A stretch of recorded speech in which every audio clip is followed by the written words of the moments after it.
To determine the appropriate technology to use in my lessons, I have to consider the lesson.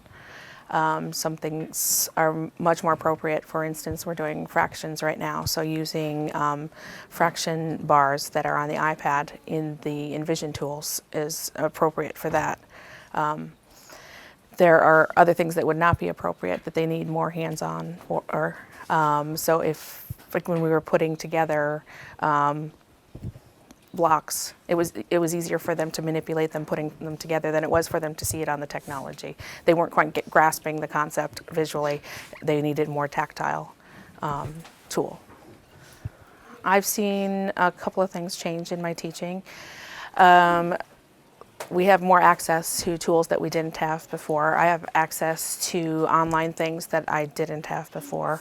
Those things are helpful.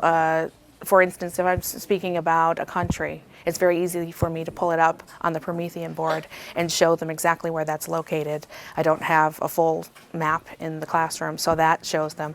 We can also pull up things on the Promethean board or their iPads that they wouldn't normally see, like things that are going on in those countries, how the people dress, the foods that they eat.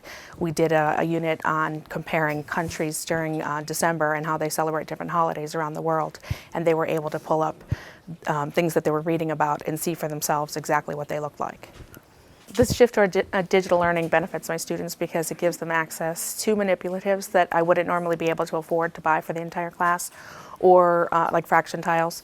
Or if I had to make fraction tiles, it would still be very costly to me in ink and paper. So having those things like a tool for fraction tiles right there in front of them is helpful. It's helpful to be able to go on virtual field trips.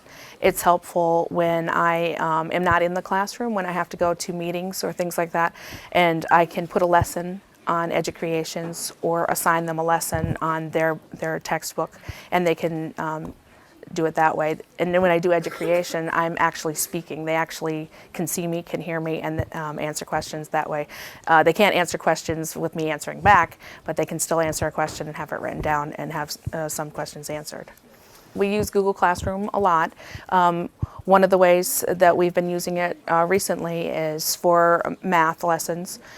We use LearnZillion a lot. So with LearnZillion, you can assign them a video to watch through Google Classroom, and I can assign that as a morning work assignment so they can watch the video and get some prior knowledge before we actually start the lesson later on in the day.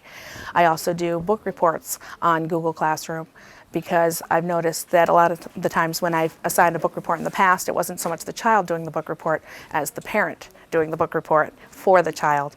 But if we assign it during school using Google Classroom, I get a more accurate idea of whether or not they understand the reading.